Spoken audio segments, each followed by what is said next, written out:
ساس ہوں میں کی نیکسٹ ایپیسوڈ میں دکھایا جائے گا کہ ادریس مسرت کا گھر بھی شفٹ کروا دے گا اور اس کا نمبر بھی چینج کروا دے گا تاکہ عروج اس سے کسی بھی قسم کا کانٹیکٹ نہ کر سکے، نہ ہی اسے اپروچ کر سکے، اور مسرت سے بھی کہہ دے گا کہ اب تم نے عروج سے کسی بھی قسم کا کانٹیکٹ نہیں رکھنا، ایک بار پراپرٹی اور بزنس میرے ہاتھ لگ جائے اس کے بعد میں شائستہ کو ہمیشہ کے لیے چھوڑ کر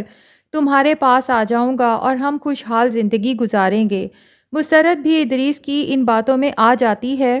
لیکن چونکہ سلمان نے عروج کو شام تک کا وقت دیا ہے کہ اگر شام تک وہ اس عورت کو لا کر سلمان کے سامنے کھڑا کر دے تو ٹھیک ہے، ورنہ پھر وہ عروج کے ساتھ بہت برے طریقے سے پیش آنے والا ہے۔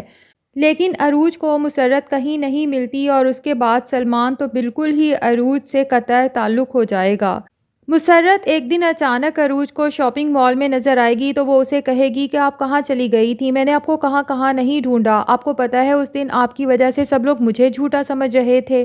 لیکن مسرت جیسے ہی دیکھے گی کہ عروج کا منہ دوسری طرف ہے تو وہ وہاں سے بھی رفو چکر ہو جائے گی۔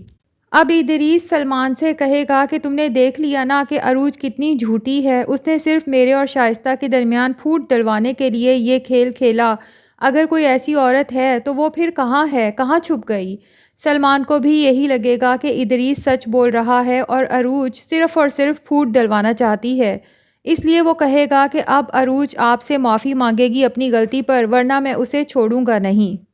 اب ادریس تو یہی سمجھے گا کہ شاید اس کے سر سے بلا ٹل گئی، لیکن شائستہ کے دل میں یہ کھٹک رہے گی کہ وہ عورت اتنے وثوق سے یہ بات نہیں کہہ سکتی کہ میرے پاس نکاح نامہ ہے، دال میں کچھ تو کالا ضرور ہے جو ادریس مجھ سے چھپا رہا ہے۔ تو دیکھنا یہ ہے کہ کیا اب شائستہ خود بھی اس عورت کو اپروچ کرنے کی کوشش کرے گی اور ادریس پر نظر رکھے گی، یا پھر ادریس کے تمام دولت اور جائیداد ہتھیانے تک یہ معاملہ چھپا ہی رہے گا سب سے۔ تو ناظرین، اگر آپ اس ڈرامے سے اپڈیٹڈ رہنا چاہتے ہیں تو جلدی سے اس چینل فاطمہ ارائیں کو سبسکرائب کر لیں۔